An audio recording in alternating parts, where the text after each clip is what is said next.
So APTA catalyst global business conference ఇక్కడ మనకి జరుగుతూ ఉంది. ప్రస్తుతం మనతో పాటు బ్రిడ్జ్ మండల గారు ఉన్నారు. 20+ ఇయర్స్ నుంచి హెల్త్ కేర్ సర్వీసెస్లో చాలా ప్రామినెంట్గా ఉన్నటువంటి లీడర్ తను. వారిని అడిగి ఈ కాన్ఫరెన్స్ గురించి మరిన్ని డీటెయిల్స్ తెలుసుకునే ప్రయత్నం చేద్దాం. Sir good afternoon. Good afternoon. ఎలా ఉన్నారు? బాగున్నా అండి. సార్ ఇప్పుడు ఆప్తా కాన్ఫరెన్స్ జరుగుతుంది, ఓవరాల్గా మీకు ఏమనిపించింది? చాలా మంచి ఈవెంట్ జరిగిందండి. ఫస్ట్ టైం దీన్ని ప్రయత్నం చేసి చాలా సక్సెస్ఫుల్గా చేశారు.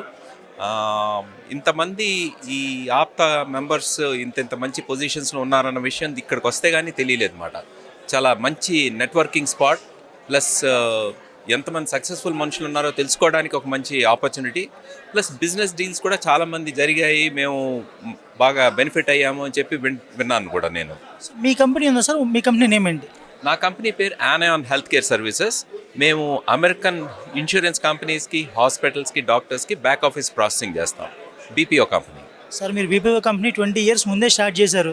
ఇప్పుడు యంగ్ జనరేషన్ ఈ కాంపిటీషన్ ఉందని చెప్పి ఒక స్టెప్ అయినా ఆలోచిస్తున్నారు. అలాంటి వాళ్ళకి మీరు ఇచ్చే సజెషన్ ఏంటి? నేను ఇచ్చే సజెషన్ ఒకటే, మీకు చెయ్యాలనుంటే రిస్క్ తీసుకోవడానికి రెడీగా ఉండి చెయ్యాలి.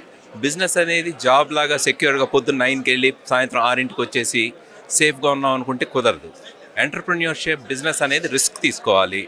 యంగ్గా ఉన్నప్పుడు రిస్క్ తీసుకోవడం బెటర్, ఎందుకంటే వయసు పెరిగిన తర్వాత రిస్క్ తీసుకోవడం ఇంకా చాలా కష్టం అన్నమాట. రెస్పాన్సిబిలిటీస్ పెరిగిపోతాయి, ఫ్యామిలీ రెస్పాన్సిబిలిటీస్ ఉంటాయి. కాబట్టి try when you are young, అదే నేను ఇచ్చే మెసేజ్. సార్ మీరు try when you are young అని చెప్తా ఉన్నారు.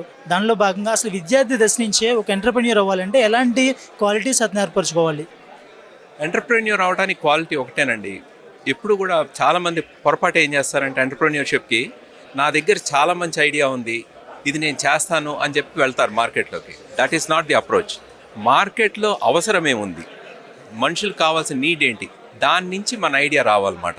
అట్లా చేస్తే సక్సెస్ అవడానికి ఛాన్సెస్ 90+%. సో ఇప్పుడు ఈ ఆప్తా క్యాటలిస్ట్ ప్లాట్ఫాము ఈ అవసరానికి అవకాశానికి మధ్యలో ప్లాట్ఫామ్గా ఉందని మీరు భావిస్తున్నారా? తప్పకుండా భావిస్తున్నాను. ఎందుకంటే ఇక్కడ అవసరాలు ఉన్నోళ్ళు వచ్చారు, సర్వీస్ ఆఫర్ చేసేవాళ్ళు, ప్రోడక్ట్స్ ఉన్నోళ్ళు వచ్చారు. So this is a beautiful platform to bring both the people together.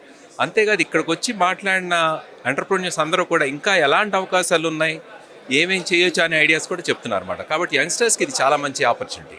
ఫైనల్గా అయితే ఏం చెప్తారు సార్ ఆప్తా వాళ్ళకి? ఫైనల్గా this is a good effort, extraordinary manage show. చిన్న గ్లిచెస్ ఉంటాయి ఇంత పెద్ద ఫంక్షన్ చేసినప్పుడు, but well done and we look forward to a better APTA organisation event once again. Thank you sir. Thank you very much.